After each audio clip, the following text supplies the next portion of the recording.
When I found my grandmother's handwriting tucked between the pages of an old cookbook, I wasn't looking for money. I was looking for a memory. What I found instead changed the way I saw my family forever. I remember the way the paper smelled, faintly of vanilla and old dust.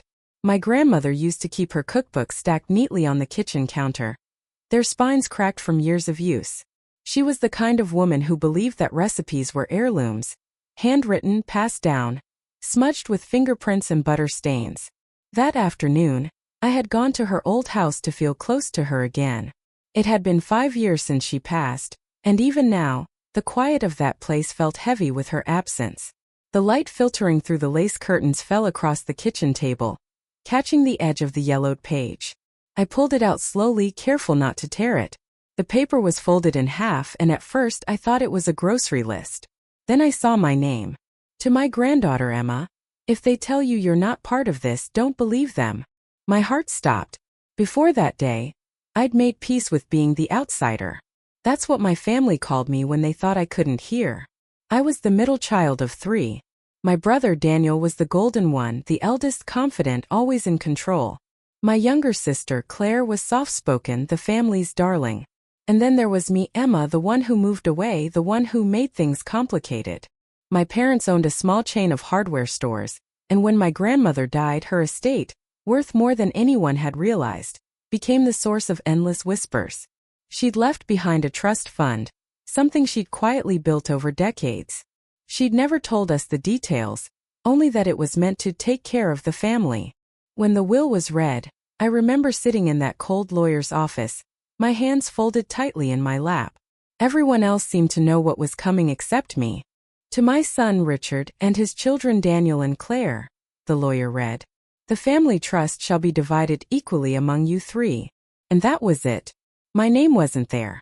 My father looked at me with a sort of pity that burned deeper than anger. Emma, he'd said gently, you know how things were between you and Grandma. She wanted to reward responsibility. Responsibility. That word echoed in my head for years, because what they meant was I didn't belong. I'd left home at 20 to study art instead of joining the family business. My grandmother and I had argued about it badly. She said I was chasing dreams that didn't pay bills, that I was being ungrateful. We stopped talking for a while. When she got sick, I tried to visit, but my father told me she was too weak for guests. By the time I returned home, it was too late. So I accepted it. I swallowed the shame of being the one left out. For years, I lived in a small apartment, painting at night and teaching art classes to children during the day. I didn't ask for help. I didn't ask for explanations. But that didn't stop the ache.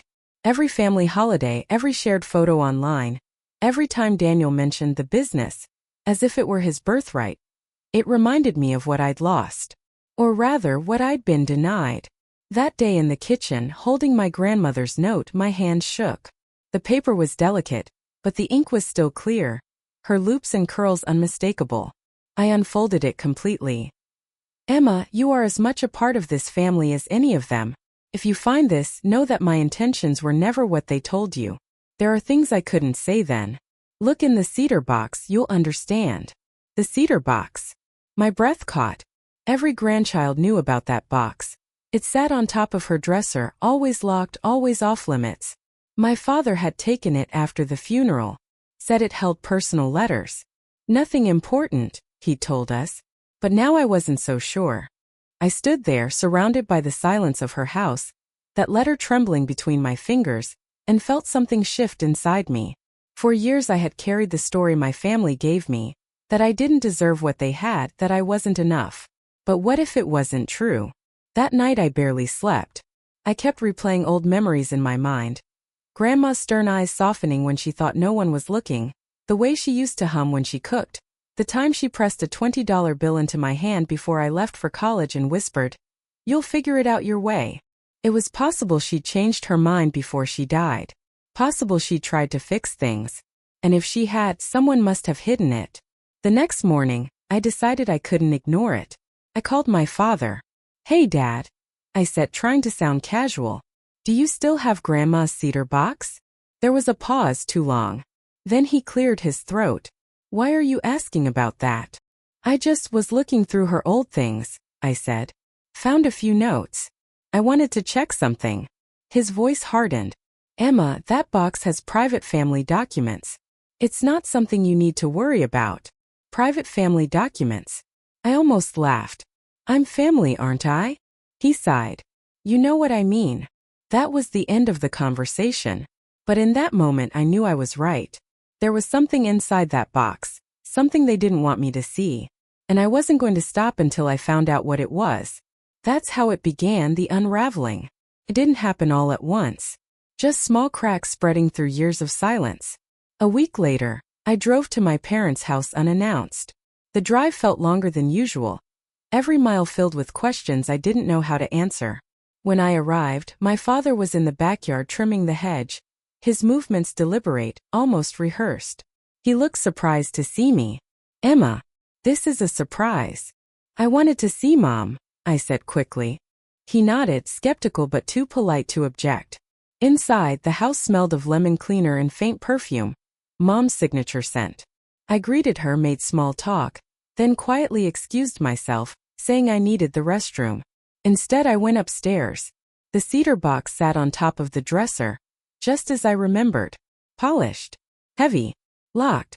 I ran my fingers along its edges, the brass lock cool beneath my touch. For a second I almost stopped. Then I noticed something. The tiny hinge on the side was loose. My heart pounded. I reached for a hairpin from my pocket, the same one I used to twist my bun that morning. I hesitated, my hand trembling. Then I slipped it into the keyhole. A click. A small, satisfying sound. I lifted the lid. Inside were stacks of old letters, a few photographs, and folded neatly under them, a small envelope with my name written across it in my grandmother's handwriting. The edges were soft from age. I unfolded it slowly. To Emma, this is my true will. The trust should be divided equally among my grandchildren. I've handwritten this because I fear what's been prepared for me is not what I intended. Richard will understand. Richard. My father. My knees went weak. For a long time, I just stood there, the room spinning. Then I heard footsteps in the hallway. Emma. My father's voice. Closer. I froze. The letter trembled in my hand. It was a Thursday afternoon when the lawyer came to my parents' house to go over the details. I remember the faint scent of lemon polish in the air, the kind my mother always used before guests arrived. The table was set neatly, her china, her lace doilies, but the mood felt heavy. I sat across from my brother, Luke, and my sister, Natalie. Both looked far too comfortable, sipping tea as if this were just another family dinner. Mr. Harding, our family lawyer, adjusted his glasses and cleared his throat. Your grandmother's estate, he began, will be divided equally between Luke and Natalie. My fingers tightened around my cup. Excuse me. He hesitated, glancing down at his papers. Your name isn't included in the trust documents, Emily. I blinked at him. That must be a mistake. Grandma loved us all. My mother's voice cut through the room. It's not a mistake. When I turned to her, her eyes were cold, deliberate. Mother didn't think you were ready for that kind of responsibility. You've never been practical. Practical. That word landed like a knife. I work hard, I said quietly. I might not make as much as Luke, but I've been there for Grandma every week. Visits don't pay bills, Luke interrupted with a smirk. I looked to Natalie for support, but she wouldn't meet my eyes. Mr. Harding cleared his throat again. It was your grandmother's wish. The documents are final. I remember feeling like the walls were closing in. The lemon polish smell suddenly sickly sweet. The woman who'd taught me how to sew, who'd whispered bedtime stories about honesty and love. She had written me out of her legacy? Or so they said. That night, I went home to my small apartment and sat in silence. The air was thick with disbelief. Every photo of my grandmother, her smiling in the garden, her soft hand resting on my shoulder, now felt like a question: had I really misunderstood her all these years? I replayed the lawyer's words over and over. It was her wish. No, something didn't feel right. Over the next few weeks, my siblings moved fast. The family house was cleared, valuables divided, accounts closed. Luke drove Grandma's car. Natalie took the antique jewelry box. I wasn't invited to help sort through anything. Then one afternoon, Natalie showed up at my door. She wore a crisp beige coat and carried a small box. "I thought you might want these," she said, holding it out like it weighed nothing. Inside were random odds and ends, an old handkerchief, a chipped mug, and a photo of Grandma and me baking cookies when I was a teenager. "That's all?" I asked softly. She shrugged. "You weren't really around in her last months, Emily. Don't take it personally." My jaw tightened. "I was there every Sunday." She gave a polite smile that didn't reach her eyes. Maybe she didn't remember. That night I cried harder than I had in years. Not because of the money, though yes, I was struggling, but because it felt like they'd stolen something deeper. My place in the family. My worth. Weeks turned into months. I worked double shifts at the community center, trying not to think about the house I'd grown up in now belonging to Luke. But one rainy evening, fate came knocking in the strangest way. Mrs. Lane, Grandma's old neighbor, stopped by my office with a grocery bag in hand. "I was clearing out some of your grandmother's books," she said. "They were in my garage all this time. Thought you might like them." I smiled gratefully and took the bag. Inside were a few hardcover cookbooks, a worn Bible, and a small leather-bound journal with faded initials, MG. That night after dinner I opened the journal. The first few pages were blank. Then came grocery lists, knitting patterns, small notes about birthdays. But near the back, tucked between two brittle pages, was a folded piece of paper. It was written in her handwriting. The one I'd know anywhere.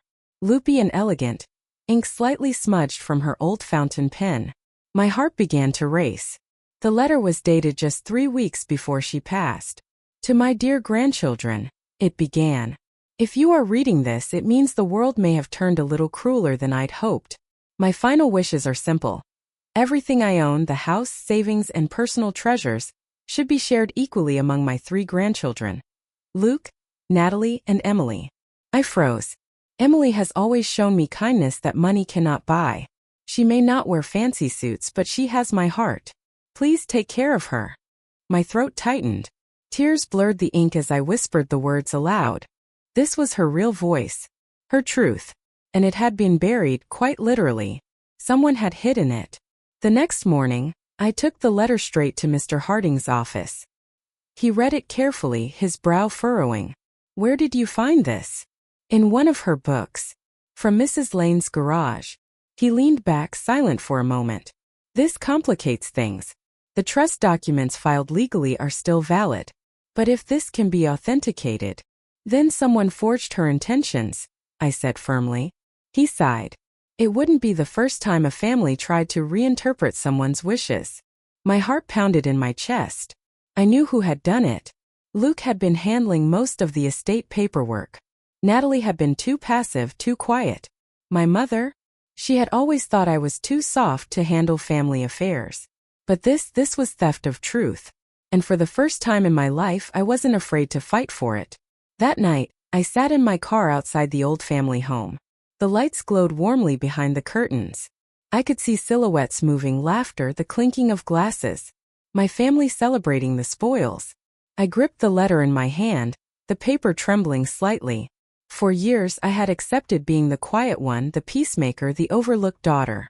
But now Grandma's words gave me something stronger than anger. They gave me proof. I took a deep breath.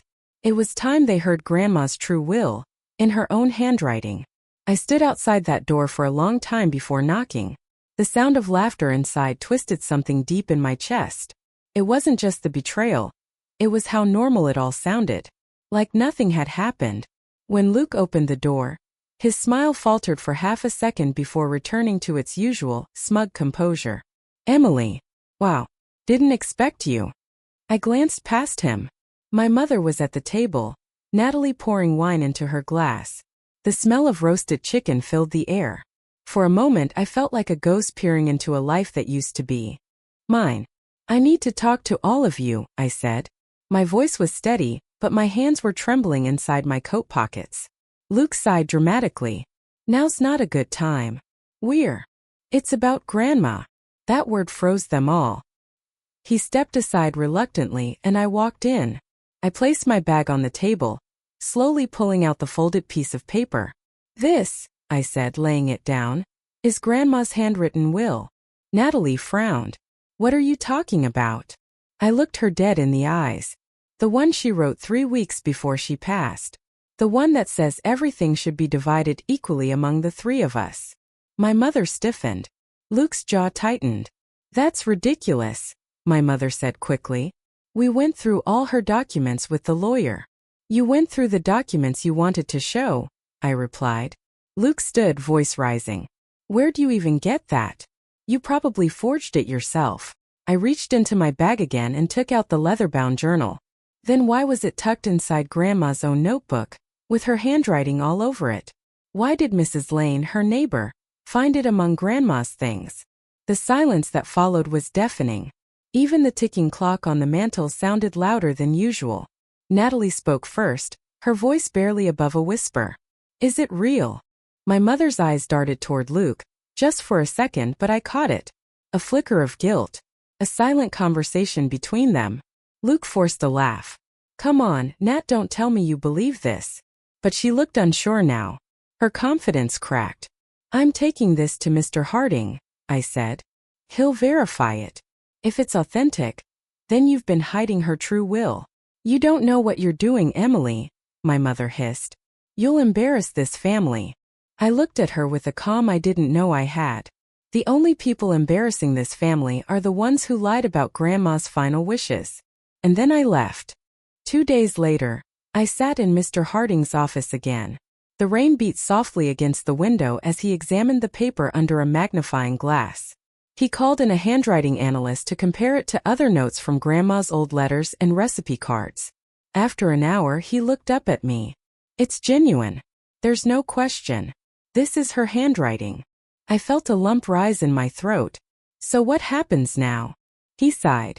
It means the trust fund division may have been executed under false pretenses.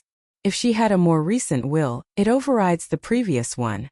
But this will have to go to court. Court. The word sounded heavy. Ugly. I wasn't looking for a lawsuit. I was looking for justice. For truth. Still I nodded. Then we'll go to court. The hearing was scheduled 2 months later. 2 months of tension, silence, and thinly veiled anger. Luke called once, demanding I drop this nonsense. My mother sent me a text. You're tearing this family apart. Natalie didn't call at all. But when the day finally came, she was the first one I saw in the courtroom. She looked nervous, pale, her eyes darting between me and Luke. Mr. Harding presented the evidence calmly. The letter, the handwriting samples, the journal. He spoke with the patience of someone who'd seen too many families fall apart over money. When Luke took the stand, his voice wavered. I never saw that letter before, he said. But when questioned about his handling of Grandma's papers, he stumbled. And then Natalie stood up. She asked to speak. Her voice shook as she said, I found that letter in Grandma's drawer. Luke told me not to mention it. He said it would complicate things. The entire courtroom went silent. Luke's face turned red. My mother gasped. I closed my eyes. The truth was finally out. Ugly, painful, undeniable. When the judge ruled that the handwritten will be recognized as Grandma's true final testament, I didn't feel triumphant. I felt hollow. The money didn't matter anymore. The years of doubt, the quiet humiliation, that's what I wanted to heal from. As the courtroom emptied, Natalie came to me in tears. I'm sorry, she whispered. He made it sound like Grandma changed her mind. I didn't know what to believe. I looked at her for a long moment, then simply said, You had a choice, Nat. But thank you for finally telling the truth. My mother walked past without a word. Luke stormed out, his lawyer trailing behind him. And I just stood there. For the first time in years, I felt like Grandma was beside me again. Not as a memory, but as a quiet presence, reminding me that honesty, though painful, always finds its way home. That evening, I drove to the old family house. It had been months since I last stood in front of it. The garden was overgrown now, but the wind carried that same familiar scent of lavender she used to plant by the porch. I sat on the steps and unfolded the letter one last time. Her words shimmered under the fading light. Take care of her. I whispered. You did, Grandma. You really did. The house behind me was just wood and brick now.